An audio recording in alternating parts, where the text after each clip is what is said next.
Hey guys, welcome back to our channel. Opening சீனில் heroine bridal ஷாப்பில் dress trial பார்த்துட்ருக்கா. அப்போ அவளுக்கு ரொம்ப ஃபீவரிஷாக ஏதோ வீக்காக இருக்கிற மாதிரி ஃபீல் ஆகுது. ஸோ ஃபியான்சிக்கு கால் பண்ணி லியாங் என்னை பிக்கப் பண்ண வரியா அப்படின்னு அவனை கூப்பிட்றா. கொஞ்ச நேரத்துலேயே மாஸ்க் போட்ட மேன் அங்கே ஹீரோயினை பேக் சைட்லேருந்து ஹக் பண்ண அவன் தான் ஃபியான்சின்னு நினச்சிக்கிறா. லியாங், நீ என்னோட ஃபியான்சி தான், பட் நமக்குன்னு மேரேஜ் ஆகல அப்படிங்கிற மாதிரி ஹீரோயின் சொல்கிறா. அமைதியாரு, உனக்கான ரெஸ்பான்சிபிலிட்டியை நான் ஏற்றுக்கிறேன் அப்படின்னு சொல்லிட்டு ஹீரோ அவ கூட ஒன்றா இருக்கான். அப்பாவை போட்டிருந்த பேர்ல் நெக்லஸ் உடஞ்சி சதுரி விழும். எங்கே ஹீரோயின் கூட ஒன்றா இருக்கான்ல, அவன் தான் ஸ்டோரியோட ஹீரோ மிஸ்டர் ஃபூ. இப்போ தான் ட்ரக்கோட இன்ஃப்ளூயன்ஸ் போயிருக்கு அப்படின்னு கண்ணு முழிச்சு பார்க்கும்போது அது அவளோட ஃபஸ்ட் டைம் தெரியுது. ஸோ நான் அவகிட்ட ஹார்ஷாக பிஹேவ் பண்ணிட்டேன். இனி அவளை நான் தான் பார்த்துக்கணும், அவள் என்னோட ரெஸ்பான்சிபிலிட்டி அப்படின்னு அசிஸ்டண்ட்டுக்கு கால் பண்ணி பிரைடல் ஷாப்புக்கு ஹீரோயினை பிக்கப் பண்ண சொல்கிறான். அவள் தான் இனி உங்களோட மேடம் அப்படின்னு அவன் சொல்லிக்கிட்டு இருக்கும்போது அவன் பாடி வீக் ஆகுது. பிளட் வாமிட் எடுத்து அங்கேயும் மயங்கி விழுறான். அதெல்லாம் இன்னொரு மேன் வாட்ச் பண்ணிட்டு இருக்க மாதிரி காமிக்கிறாங்க. நான் உங்களுக்கு கொடுத்தது எக்ஸ்பாய்சன், அதை நானே ரெடி பண்ணேன். இனி நீ உன் ஃபேமிலிக்கு போக முடியாது, அதுக்கு பதிலாக ஃபூலாக தான் சுற்றிட்டு அலைய போகிற அப்படின்னு இன்னொரு ஆளுக்கு கால் பண்ணி இனி மிஸ்டர் ஃபூ அங்கே வரமாட்டான், ஃபூ ஃபேமிலி இனி உன்னோட கண்ட்ரோலில் தான் இருக்கும் அப்படின்னு யாருக்கும் இந்த நியூஸை பாஸ் பண்ணிகிட்டு இருக்கான். இங்கே ஹீரோயின் மேரேஜ் சர்டிஃபிகேட் வாங்குறதுக்காக வெயிட் பண்ணிகிட்டு இருக்கா. என்ன ஃபியான்சி வரல, அவனுக்கு என்ன ஆச்சு? 3 டேஸ்க்கு முன்னாடி பிரைடல் ஷாப்பில் அந்த மாதிரி ஒரு இன்சிடென்ட் நடந்ததுக்கப்புறம் அவன் என்கிட்ட எதுவுமே பேசலையே அப்படிங்கிற மாதிரி ஹீரோயின் கொஞ்சம் வருத்தமாக இருக்குது. அவள் ஒரு நாயை கூட கூட்டு வந்திருப்பான், அதோட நேம் டாங்கு. அது வேற நாட்டி அங்கே இங்கேயும் ஓடிட்டு இருக்கும். அதை பிடிக்க போறேன்னு ஹீரோயின் விழ போவா. அப்போ ஹீரோ அவளை தாங்கி பிடிப்பான். அவன் இப்போ ஒரு ஃபூல் மாதிரி இருக்கான். அந்த பாய்ஸனோட எஃபெக்டாக தான் அவன் அப்படி இருப்பான். ஹீரோயினை பார்த்துட்டு பிரிட்டி சிஸ்டர் அப்படின்னு சொல்லிட்டு டேட்டியாக உள்ள ஒரு பன் எடுத்து சாப்பிட போவான். இது ரொம்ப டேட்டியாக இருக்குது, இதை சாப்பிடாத அப்படின்னு சொல்லிட்டு இது மேரேஜ் கேண்டி அப்படின்னு அவன்கிட்ட கேண்டீஸ் கொடுக்க அவனும் ஜாலியாக சாப்பிட்றான். இங்கே ஓடி போன நாயும் ஒரு இன்னொரு தூக்கிட்டு வருது. என்ன வேலை பார்த்துட்டு இருக்க அப்படின்னு டாங்க திட்டிகிட்டு இருந்தா, எவன்டா அந்த நாயை விட்டுறது அப்படின்னு இப்போ லியாங் அங்கே வரான். அது கூடவே இன்னொரு பொண்ணு வரா. நீ என்ன மேரேஜ் பண்ணிக்கிறேன்னு சொன்ன, வேற பொண்ணு கூட இருக்க அப்படின்னு ஹீரோயின் ஷாக் ஆகுறா. நான் உங்ககிட்ட என்ன சொன்னேன், சூ ஃபேமிலியோட பொண்ணு தான் மேரேஜ் பண்ணிப்பேன்னு சொன்னேன். இங்கே என் கூட நிற்கிறாள்ல, இவ தான் சூ ஃபேமிலியோட பொண்ணு அப்படின்னு சொல்லிட்டு அந்த பொண்ணை இன்ட்ரடியூஸ் பண்ணி வைக்கிறான். ஹீரோயினுக்கு ஒன்றும் புரியல, நான் தானே உங்கள் பொண்ணு அப்படின்னா இப்போ டிஎன்ஏ டெஸ்ட் ரிப்போர்ட் எடுத்து காமிக்கிறாங்க. அப்போ டெஸ்ட் பண்ணி பார்த்ததுல ஹீரோயின் அவங்களோட சொந்த பொண்ணுலன்னு தெரிய வந்திருக்கு. ஜியா ஃபேமிலி பொண்ணு சூ ஃபேமிலி பொண்ணு ஸ்வாப் ஆகிருக்காங்க தெரிய வந்திருக்கு. ஸோ இப்போ அவள் கரெக்டான பிளேஸ்க்கு வந்துட்டேன். இத்தனை வருஷம் ஒன்றால் தான் மெங்க கஷ்டப்பட்டு இருந்திருக்கா, இனி நீ உன்னோட ஜியா ஃபேமிலிக்கே போ அப்படிங்கிற மாதிரி அவனும் சொல்கிறான். இருந்தாலும் 3 நாளைக்கு முன்னாடி நீ என் கூட ஒன்றா இருந்தல்ல, அப்போ நீ எனக்கான ரெஸ்பான்சிபிலிட்டி ஏற்றுக்கிறேன்னு சொன்னல அப்படின்னு கேட்டால், நீ நான் முட்டாளா, 3 நாளைக்கு முன்னாடி நான் மெங்க கூட தான் இருந்தேன், நான் எப்போ உன்னை பார்க்க வந்தேன் அப்படிங்கிற மாதிரி அவன் இல்லைன்னு சொல்கிறான். அப்போது இது லியாங் இல்லைனா அன்னைக்கு என் கூட இருந்தது யார் அப்படின்னு ஹீரோயின் திங்க் பண்ணிகிட்டு இருக்கும்போது இப்போ அவளோட அம்மா வராங்க. அதான் சூ ஃபேமிலியோட மேடம். அம்மானு அவங்கக்கிட்ட பேச போனால் அதான் ஆள்கிட்டும் தெரிஞ்சிருக்கும்ல, நீ என்னோட பொண்ணு கிடையாது, என்னெல்லாம் அம்மானு கூப்பிடாத அப்படின்னு அவங்க பேசுகிறாங்க. இருந்தாலும் 20 வருஷம் நீங்கள் என்ன வளர்த்துருக்கீங்கல்ல, நான் உங்களோட சொந்த பொண்ணாக இல்லைனாலும் என்னை வளர்த்தம்மா நீங்கள் தானே அப்படின்னு சொல்லிட்டு ஹீரோயின் பேசுகிறான். அதான் திண்டமானுக்கு சாப்பாடு போட்டு வளர்த்தல, அதனால சாப்பாட்டு காசு ஏதுன்னு வாங்கணும்ல, அதுக்காக தான் உனக்கு அழகான மாப்பிள்ளையை பார்த்து கூப்பிட்டு வந்திருக்கேன் அப்படின்னு ஒரு ஓல்டு மேனை காமிக்கிறாங்க. இவருக்கு கண்ணு தெரியாது, அதனால உன் அசிங்கமான மூஞ்சை பார்த்து பயப்பட மாட்டாங்க. ஸோ இவர் நீ மேரேஜ் பண்ணிக்கோ, இதுக்காக எனக்கு 5 lakhs தரேன்னு சொல்லியிருக்காங்க. உன் அம்மாவை நான் இவ்வளோ நாள் உன்னை வளர்த்ததுக்கு என் ஃபேமிலியில் உட்காந்து எங்களுக்கு செலவு வச்சதுனால இந்த காசையாவது நீ எங்களுக்கு ரீபே பண்ணணும் அப்படிங்கிற மாதிரி சொல்லிட்டு ஹீரோயினை மேரேஜ் பண்ணிக்க சொல்லி ஃபோர்ஸ் பண்ணுறாங்க. அவளும் இல்லை முடியாது, இவன் ஓல்டு மேன், நான் மேரேஜ் பண்ணிக்க மாட்டேன்னு சொல்கிறா. அதெல்லாம் முடியாது, நான் ஆல்ரெடி 5 lakh வாங்கிட்டேன், நீ இந்த மேரேஜை பண்ணியே ஆகணும் அப்படின்னு அவங்க ஹீரோயினை ஃபோர்ஸ் பண்ணிகிட்டு இருக்காங்க. இப்போ அந்த நாய் ஹீரோ கிட்ட போயிட்டு ப்ளீஸ் எங்கள் அம்மாவை மேரேஜ் பண்ணிக்கோ அப்படிங்கிற மாதிரி ஹீரோ கிட்ட போய் குலைச்சிட்டு நிற்குது. இப்போ ஹீரோ அங்கே நானும் ஹீரோயினும் மேரேஜ் பண்ணிக்கிட்டோம் அப்படிங்கிற மாதிரி சொல்கிறான். நாய் ஹீரோயினையும் பார்த்து நீ அப்பாவை மேரேஜ் பண்ணிக்கோ அப்படிங்கிற மாதிரி குலைக்குது. ஸோ ஹீரோயின் இதான் சான்ஸ்டா அப்படின்னு ஆமாம் நான் இவனை தான் மேரேஜ் பண்ணிக்கிட்டேன் அப்படின்னு சொல்கிறா.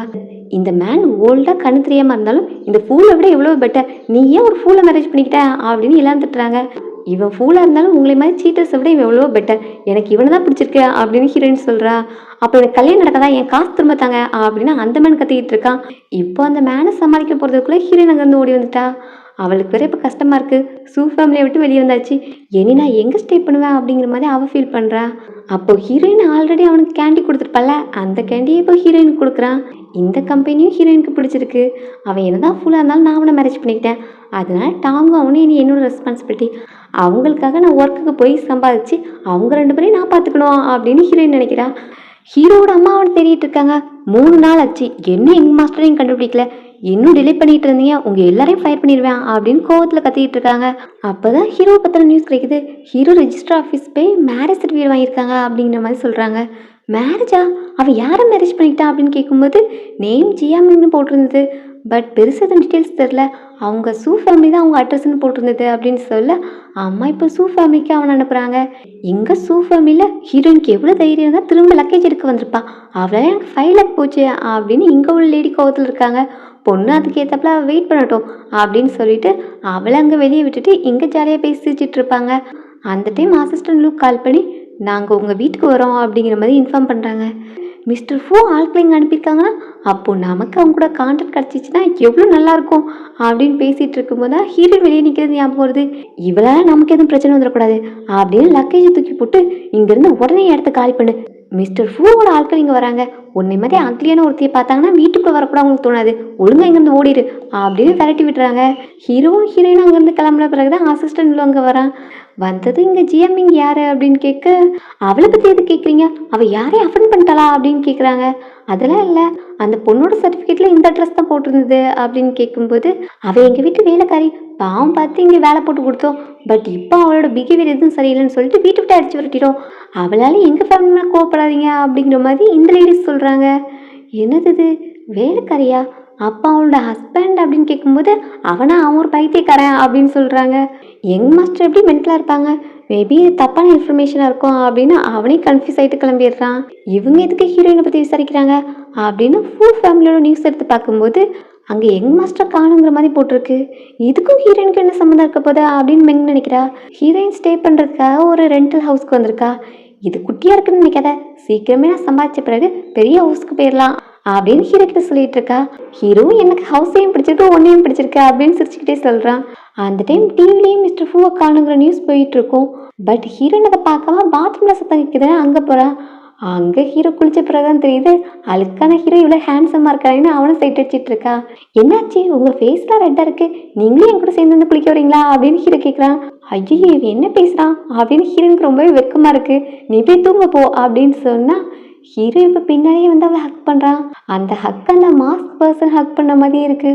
ஒருவேளை இவன் தான் அவனாக இருப்பானோ அப்படின்னு நினச்சா அதுக்குள்ளே ஹீரோ நான் தனியாக தூங்க மாட்டேன், எனக்கு பயமாக இருக்கும், நீங்களும் என் கூட வந்து தூங்கணும் அப்படின்னு அவன் அடம் பிடிக்கிறான். இந்த ஃபூல் எப்படி அந்த மேனாக இருக்க முடியும் அப்படின்னு ஹீரோயின் அந்த மேட்டரை அப்படியே விட்டுறா. ஹீரோயின் தாங்க டேக்கர் பண்ணிக்கிற மாதிரி தான் ஹீரோயின் டேக்கர் பண்ணிக்கிறா. ஸோ 3 பேரும் ஒரே ஃபேமிலி மாதிரி தான் அவளுக்கு ஃபீல் ஆகும்.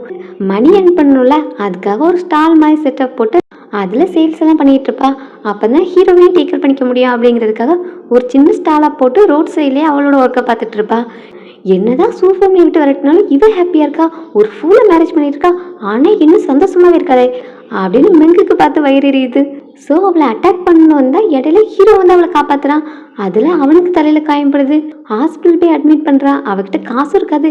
இருந்து கொஞ்சம் அமௌண்ட்டையும் கொடுத்து எப்படியாவது என் ஹஸ்பண்டை காப்பாற்றுங்க, பேலன்ஸை நான் கண்டிப்பாக பே பண்ணிடுறேன் அப்படிங்கிற மாதிரி ஹீரோயின் கெஞ்சிரா. 7 நாள் ஆச்சு அவன் கோமாக்கு போயிட்டு, சீக்கிரம் சரியாகணும் இல்லைன்னா நீங்கள் தூக்கிட்டு போக வேண்டியதான் அப்படிங்கிற மாதிரி டாக்டரும் சொல்கிறாங்க. ஹீரோயினும் அவன் சீக்கிரமே கண்ணு முழிக்கணும்னு வேண்டிக்கிட்டு இருக்கா. அப்போ பார்த்தா அவளுக்கு வாமிட் வர மாதிரி இருக்குது. இப்போ எனக்கு என்ன ஆச்சு, அடிக்கடி வாமிட் வருதே அப்படின்னு அவன் எந்திரிச்சு போன கேப்பில் ஹீரோ கண்ணு முழிக்கிறான். அவனுக்கு இப்போ பழசு எல்லாமே ஞாபகம் வந்துருச்சு. கூடவே இவங்க 2 பேருக்கும் கல்யாண மேட்டர் எல்லாமே அவனுக்கு ஞாபகம் இருக்குது. இப்போ அசிஸ்டண்ட்டுக்கு கால் பண்ணி என்னை பிக்கப் பண்ணவா அப்படின்னு கூப்பிட்றான். ஹீரோயினும் கண்டுக்கவே இல்லை, அவன் அதை பாட்டு கிளம்பி போயிட்டான். அந்த பாய்சன் இன்சிடென்ட்டுக்கு காரணம் கசின் தான் கண்டுபிடிச்சிட்டாங்க. அவனும் ஓல்டு லேடி டீல் பண்ணிப்பாங்க அப்படின்னு ஹீரோக்கு ஃபுல் பாடி செக்அப் பண்ணணும்னு சொல்கிறாங்க. இப்போ ஹீரோ நார்மல் மென்டல் ஸ்டேட்டுக்கு வந்தாலும் அவன் உடம்புல என்ன பாய்சன் இருக்கு அப்படின்னு சொல்லிட்டு அதை செக் பண்ணுறாங்க. பார்த்தா அளவு ரொம்பவே கம்மியாக தான் இருக்குது. ஸோ உங்களுக்கு இதனால் பெரிய பாதிப்பு ஏற்பட போகிறதில்ல. இந்த பாய்சனோட இம்பாக்ட் இவ்வளோ குறைஞ்சிருக்குன்னா அப்போ நீங்கள் ஒரு பொண்ணு கூட இருந்திருக்கீங்க, உங்களோட பாய்சன் அந்த பொண்ணுக்கு டிரான்ஸ்ஃபர் ஆகிருக்குது நிறைய சான்சஸ் இருக்குது, உடனே அவங்களுக்கு ட்ரீட்மெண்ட் பார்க்கணும், இல்லைனா அவங்க உயிருக்கே ஆபத்தாக முடிஞ்சிடும் அப்படிங்கிற மாதிரி டாக்டர் சொல்கிறாங்க. ஸோ ஹீரோ அந்த பொண்ணை கண்டுபிடிக்கணும்னு நினைக்கிறான். நான் அன்றைக்கி உனக்கு கால் பண்ணி பிரைடல் சேம்பரில் போய் அந்த பொண்ணை பிக்கப் பண்ணுன்னு சொன்னேன்ல அப்படின்னு கேட்டால் அசிஸ்டண்ட்டும் நீங்கள் அதுக்குள்ளே காணாமல் போயிட்டீங்க, அதனால அந்த பொண்ணை பற்றி நாங்கள் விசாரிக்கல அப்படின்னு சொல்கிறான். சொன்ன வேலைக்கு எக்ஸ்கியூஸ் சொல்கிறியா, ஒழுங்காக இப்போவே அவளை கண்டுபிடி அப்படின்னு ஹீரோ சொன்னால், இப்போ தான் நீங்கள் வேற ஒரு பொண்ணு மேரேஜ் பண்ணிக்கிட்டீங்கள, அப்புறம் எதுக்கு அவங்கள தேடுறீங்க அப்படின்னு கேட்டால், அந்த பொண்ணுக்கு நான் கடன் பட்டிருக்கேன், அவள் என் உயிரை காப்பாற்றினான், அது மட்டும் இல்லாமல் நான் அவளுக்கு என்னோட நோயை கொடுத்துட்டு வந்திருக்கேன், ஸோ அவளை சீக்கிரமே கண்டுபிடிச்சி அவளை க்யூர் பண்ணணும். ஹீரோயின் மேட்டரில் நான் அவளை டிவோர்ஸ் பண்ண போகிறேன் அப்படிங்கிற மாதிரி ஹீரோ சொல்கிறான். இங்கே ஹீரோயினுக்கு உடம்பு சரியில்லாமல் இருந்ததில்ல, அதனால டாக்டர்கிட்ட செக்கப்புக்காக போயிருக்கா. அப்பா அவங்களும் செக் பண்ணி பார்த்துட்டு நீங்கள் ப்ரெக்னெண்ட்டாக இருக்கீங்க அப்படின்னு சொல்ல ஹீரோனால் நம்பவே முடியல. நீங்கள் ஒழுங்காக செக் பண்ணி பாருங்கள், இது தப்பான ரிசல்ட்டாக இருக்க போகுது அப்படிங்கிற மாதிரி சொல்லிக்கிட்டு இருக்கா. நீங்கள் ப்ரெக்னென்ட் ஆகி 2 மாதத்துக்கு மேலே ஆகுது, அதான் ரிப்போர்ட்டில் கரெக்டாக தெரியுதே அப்படின்னு டாக்டர் சொல்லிடுறாங்க. ஹீரோயினுக்கு என்ன பண்ணுறதுன்னு தெரில. 2 மாதத்துக்கு முன்னாடினா அந்த பிரைடல் ஷாப்பில் நடந்தது தானே, ஒரு ஸ்ட்ரேஞ்சரோட குழந்தைய என் வயிற்றில் இருக்குது அப்படின்னா அவளுக்கு கொஞ்சம் ஒரு மாதிரியாக இருக்குது. இதில் வேற டாக்டர் உங்கள் ரிப்போர்ட்ஸில் நிறைய அப்நார்மல் இண்டிகேட்டர்ஸ்லாம் தெரியுது, அதனால நீங்கள் ஒரு பெரிய ஹாஸ்பிட்டலில் செக்கப் போங்க அப்படிங்கிற மாதிரி சொல்லிடுறாங்க. ஹஸ்பண்ட் வேற எனக்கு கண்ணு முழிக்கல, என்கிட்ட காசும் இல்லை, குழந்தைய வேற எப்படி பார்த்துக்கிறது அப்படிங்கிற மாதிரி அவளுக்கு ஒரே கன்ஃபியூஷனாக இருக்குது. அங்கே ரூமுக்கு போய் பார்த்தா ஹீரோ காணும். என்னாச்சு, அவன் எங்கே போனா அப்படின்னு நினச்சிட்டு இருக்கும்போது இப்போ கோட் சுட்டுலாம் மாட்டிட்டு ஹீரோ வந்து நிற்கிறான். என்ன நீ கண்ணு முழிச்சிட்டியா, அப்புறம் உனக்கு என்னாச்சு, வாய் பேச மாட்டேற, உனக்கு ஃபீவர் அடிக்குதா அப்படின்னு தொட போனா எனக்கு எல்லாமே ஞாபகம் வந்துருச்சு, நம்மளோட மேரேஜ் ஒரு ஆக்சிடென்ட், அதனால என் டச் பண்ணாத அப்படிங்கிற மாதிரி ஹீரோ சொல்கிறான். உனக்கு எல்லாம் ஞாபகம் வந்துருச்சுன்னா உன்னோட ஐடென்டிட்டி உனக்கு தெரியுமா அப்படின்னு கேட்டால் இவளை பற்றி நமக்கு எதுவுமே தெரியாது, அதனால அவகிட்ட ரியல் ஐடென்டிட்டிலாம் சொல்ல வேண்டாம் அப்படின்னு நினச்சிட்டு நான் ஜஸ்ட் ஒரு ஸ்மால் ஒர்க்கர் தான், இந்த மேரேஜை நான் கரெக்டான மென்டல் ஸ்டேட்டில் பண்ணல, நம்ம டிவோர்ஸ் பண்ணணும்னு நினைக்கிறேன், என் மனசில் ஆல்ரெடி இன்னொரு பொண்ணு இருக்கா அப்படின்னு ஹீரோ டிவோர்ஸ் கேட்குறான். அந்த டைம் ஹீரோவுக்கும் ஹீரோயின் தன்னை எப்படி பார்த்துக்கிட்டா அப்படிலாம் நினச்சி பார்ப்பான். இருந்தாலும் அந்த பொண்ணுக்கிட்ட எனக்கு ரெஸ்பான்சிபிலிட்டி இருக்குது, ஸோ அந்த பொண்ணுக்கு தானே ப்ரிஃபரன்ஸ் கொடுக்கணும் அப்படின்னு தான் டிவோர்ஸ் கேட்குறான். ஹீரோயினுக்கு இது லைட்டாக ஷாக்கிங்காக இருந்தாலும் இதான் கரெக்டுன்னு தோணுது. நான் அசிங்கமாக இருக்கேன், இன்னொரு மேனோட குழந்தைய வயிற்றுல இருக்குது, அப்புறம் எப்படி நான் அவங்ககிட்ட டிமாண்ட் பண்ண முடியும் அப்படின்னு ஹீரோயின் டிவோர்ஸ்க்கு ஓகே சொல்கிறா. அம்மா ஹீரோ ரிட்டர்ன் வந்துட்டான்னு சொன்னதான் அவங்க சந்தோஷப்படுறாங்க. அப்புறம் மருமகளை பற்றி விசாரிக்கிறாங்க. ஹீரோ டிவோர்ஸ் மேட்டர் சொல்லும்போதே அசிஸ்டன்ட் கிட்ட இந்த டிவோர்ஸை பற்றி அம்மா கிட்ட எதுவும் சொல்லாத, அப்புறம் அவங்க வேறு ஏதாவது டிஸ்டர்ப் பண்ணிகிட்டு இருப்பாங்க அப்படிங்கிற மாதிரி சொல்லியிருந்திருப்பான். ஸோ அசிஸ்டண்ட்டும் அதை பற்றி சொல்லலை. அம்மா இங்கே மருமகளை பார்க்க எக்ஸைட்மெண்ட்டில் இருக்காங்க, அவளுக்காக மேரேஜ் ப்ரெசென்ட் எல்லாமே ரெடி பண்ணோம், என் பையன் ஃபுல்லாக இருக்கும்போது கூட அவன் நல்லா பார்த்துட்டு இருந்திருக்கா, இந்த மாதிரி பொண்ணுலாம் கிடைக்கிறது ரொம்பவே கஷ்டம், அவளோட பேக்ரவுண்ட் ஆர்டினரியாக இருந்தாலும் அவள் என் பையனை டேக்கர் பண்ணிட்டால அதுவே போதும், அவளுக்கு தான் என் மருமகளாக இருக்கிறதுக்கு எல்லா தகுதியும் இருக்குது, ஸோ அவளுக்காக எல்லாத்தையும் ரெடி பண்ணணும் அப்படின்னு அம்மா எல்லாத்தையும் அரேஞ்ச் பண்ணுறாங்க. ஹீரோ டிவோர்ஸ் அக்ரிமெண்ட்டோட வந்து நிற்கிறான். இது அக்ரிமெண்ட் இருக்குது, உனக்கு எதுவும் கண்டிஷன் இருந்தால் சொல்லு, நீ என்ன டிமாண்ட் வச்சாலும் நான் அதை உனக்காக பண்ணுறேன் அப்படின்னு ஹீரோ சொல்கிறான். இல்லை, இந்த சிட்டியில் ஒருத்தவங்களோட லைஃப்பை லீட் பண்ணுறது ரொம்ப கஷ்டம், நீ எனக்காக எதுவும் பண்ண தேவையில்லை, என்னோட கஷ்டமான பீரியடில் நீ என் கூட இருந்திருக்க, அதுக்காகவே தேங்க்ஸ் அப்படின்னு ஹீரோயினும் சைனாக போட்டு கொடுக்குறா. அந்த டைம் ஹீரோக்கு கால் வருது, பிரைடல் ஷாப் ஃபுட்டேஜ் நமக்கு கிடச்சிருச்சு அப்படின்னு சொல்கிறாங்க. ஸோ ஹீரோவும் எனக்கு அர்ஜென்ட் மேட்டராக வெளியே போக வேண்டியது இருக்குது, நம்ம இந்த டிவோர்ஸை பற்றி இன்னொரு டைம் பேசலாம் அப்படின்னு அவன் அவசரமாக கிளம்புறான். ஹீரோயின் அடுத்து பெரிய ஹாஸ்பிட்டலில் போய் செக்அப் பண்ண போகிறா. அங்கிள் டாக்டர் அவளை பார்த்ததுமே உங்களுக்கு கல்யாணம் ஆயிடுச்சா, குழந்தையோட அப்பா வரல, ஃபேமிலி மெம்பர் யாருமே இல்லாமல் தனியாக வந்திருக்கீங்க, எங்கள் ஹாஸ்பிட்டலில் பொறுத்த வரைக்கும் ப்ரெக்னன்சி செக்அப் வந்தாலே ஃபேமிலியோட டீட்டெயில்ஸ் எல்லாமே வாங்குவோம், அப்போ தான் குழந்தை பிறந்ததும் அதில் ரிஜிஸ்டர் பண்ணுறதுக்கு ஈஸியாக இருக்கும், ஸோ ஃபேமிலி மெம்பர் இல்லாமல் நீங்கள் தனியாக வரக்கூடாது அப்படிங்கிற மாதிரி சொல்லிடுறாங்க. இப்போ குழந்தையோட அப்பாக்காவை எங்கே போவா, அந்த மேனை எப்படி தான் கண்டுபிடிக்கிறது, அந்த பிரைடல் ஷாப்பில் போய் விசாரிக்கலாமா அப்படின்னு ஹீரோயின் இப்போ அங்கே போகிறா. அப்போ தான் ஹீரோ ஃபுட்டேஜ் வாங்கிட்டு வெளியே வந்துட்டு இருப்பான். ஹீரோயின் உள்ளே போனது அங்கே உள்ள ஒருத்தர்கிட்ட எனக்கு சிசிடிவி ஃபுட்டேஜ் வேணும் அப்படின்னு சொல்லிட்டு அவள் ஆல்ரெடி வந்ததுனால அதை சொல்லி கேட்குறா. பட் இப்போ தான் ஒரு மேன் அதை வாங்கிட்டு போனாங்க அப்படின்னது ஹீரோயினுக்கு ஒரு வேளை அந்த மேனாக இருக்குமோ அப்படின்னு அவசரமாக ஓடி வரா. இங்கே ஹீரோ அதுக்குள்ளே காரில் ஏறிட்டான். ஹீரோயினுக்கும் கால் வர அவனை மிஸ் பண்ணிடுறா. ஹீரோயின் பாடியில் உள்ள டாக்ஸின்லாம் அப்பப்போ ஏதாவது வேலையை காமிச்சிக்கிட்டே இருக்கும், அவளுக்கு ப்ளீட் ஆகுறது, தலை சுற்றுறது எல்லாமே அடிக்கடி இருந்துக்கிட்டே இருக்கும். ஸோ அந்த மாதிரி தான் அவளோட பாடி ரொம்பவே வீக்காக இருக்குது. இங்கே ஹீரோ ஃபுட்டேஜை செக் பண்ணி பார்க்குறான்.